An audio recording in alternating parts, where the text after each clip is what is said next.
Now, this unrest in Pakistan, while two other things are happening, the Taliban Afghan Foreign Minister Mutaki is in India, and two, there have been military skirmishes or more than skirmishes along the Durand Line. Has Gaza and this courting of Trump got Pakistan's regime into trouble, you think? See, there is no single Pakistan regime. Hmm. Pakistan is a schizophrenic state. You have effective power and control over strategic interests with the armed forces represented by the army chief. And you have a civilian administration that comes to power on the basis of free elections, but it has no authority whatsoever to determine Pakistan's foreign policy and its strategic interests. These are defined by, structured by, and pursued by the armed forces. It is Hmm. the armed forces that are seeking to ingratiate themselves with the Trump administration. They are the ones who want to get the Americans on their side vis-a-vis India. They located certain opportunities for themselves and they gained certain things from a disoriented presidency, and they have made some progress.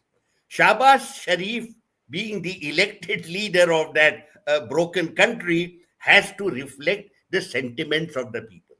He is in no position whatsoever to break away from the armed forces and say what is happening is wrong.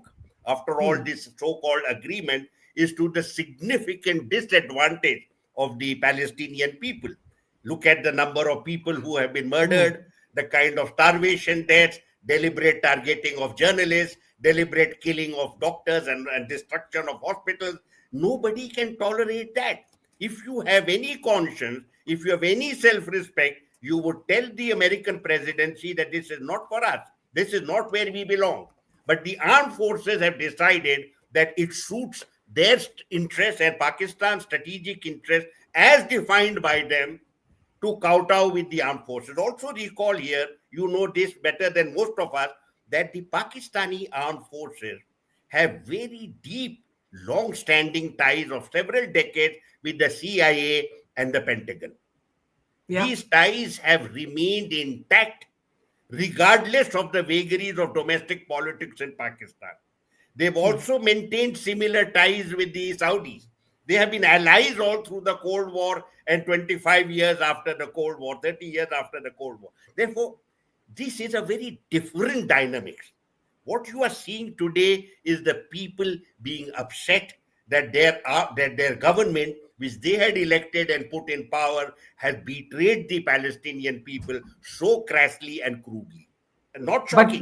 but do you think they'll get away with it? Because these protests are quite serious, and they're taking place at a time when Pakistan is battling also the Taliban on its border. The Taliban issue is separate. I'll come to it in a minute. Yeah, Where yeah, domestic issues are concerned, you know the kind of massive popular uprisings that accompanied the fall of Imran Khan. yeah. At the end of the day, the armed forces intervene. They intervene very strongly and they are able to bring the situation under control. So I don't think that this will do anything worse. What can happen? The government can resign. All right, they can resign. Somebody else will come. You have had a long series of puppet administrations in Islamabad. You can have one more.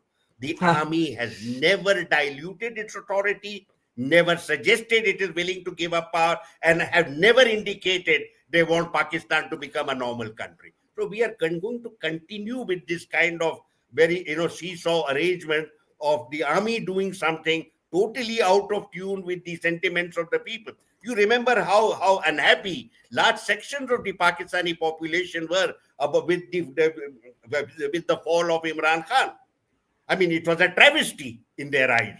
I think the same thing is happening now, and we are going to see one more drama in Pakistani affairs, as which is a natural product of their schizophrenic character. It is not a normal country, has never sought to be a normal country. It plays the Islamic cards when it suits it, but it is completely cynical and amoral in terms of the policy choices that its armed forces make from time to time. And they are quite ruthless in that regard. I do agree that, whether or not Shehbaz Sharif's government whether it falls and it's replaced by somebody else is almost entirely irrelevant to how power is structured and organized in Pakistan. But let's talk now about the Taliban, and that's happening here in our country.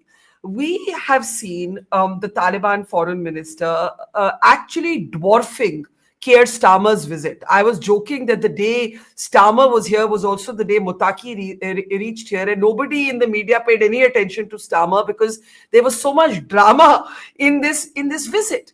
Now, Yes. of course, we've had women journalists, including myself, objecting to the fact that women were not called for the first press conference. They then organize a second press conference, women are called.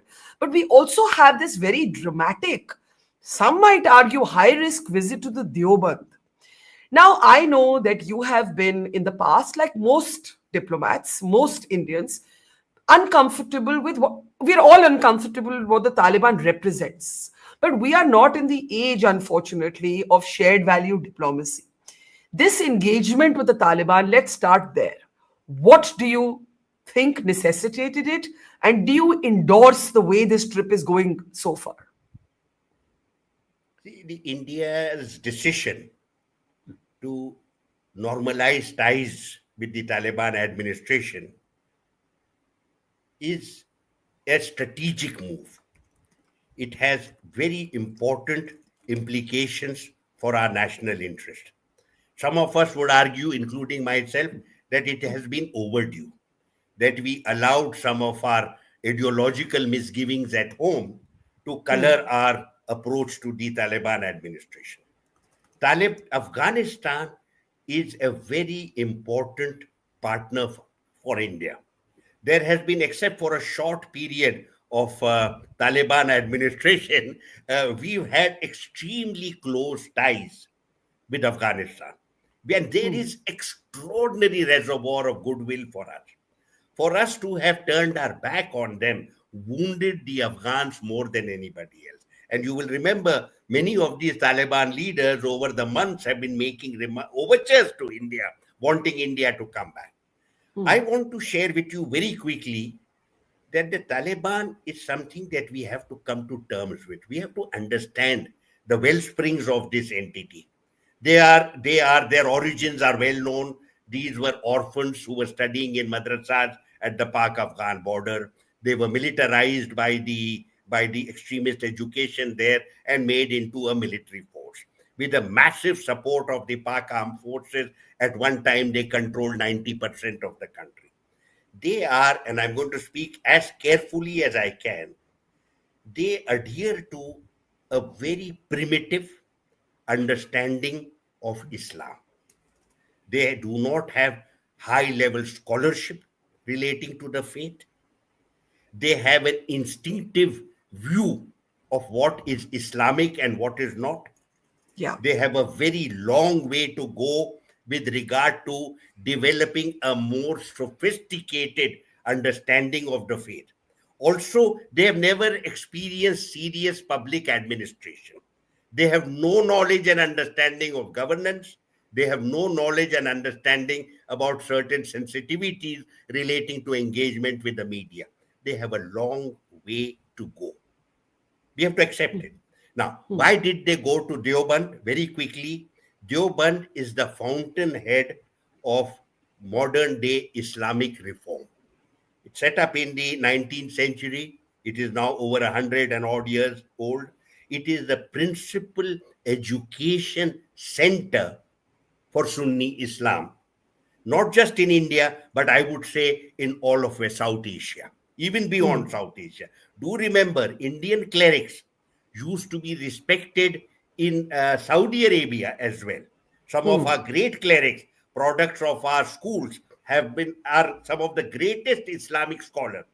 I would say there was, of course, and you see, many people confuse this. Pakistan also has a bunch of people associated with Deoband, but Pakistani Deobandis are fundamentally different from Indian Deobandis.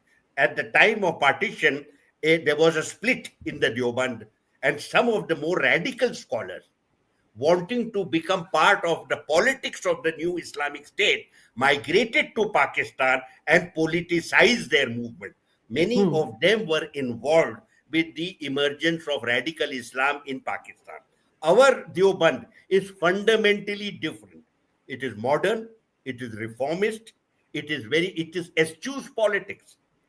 It eschews politics very actively. What he wanted to do was to pay his respects to the original alma mater of his movement. And hopefully, over a period of time, certain young Afghans may come to us for education and get educated about the real essence and spirit and content of Islam.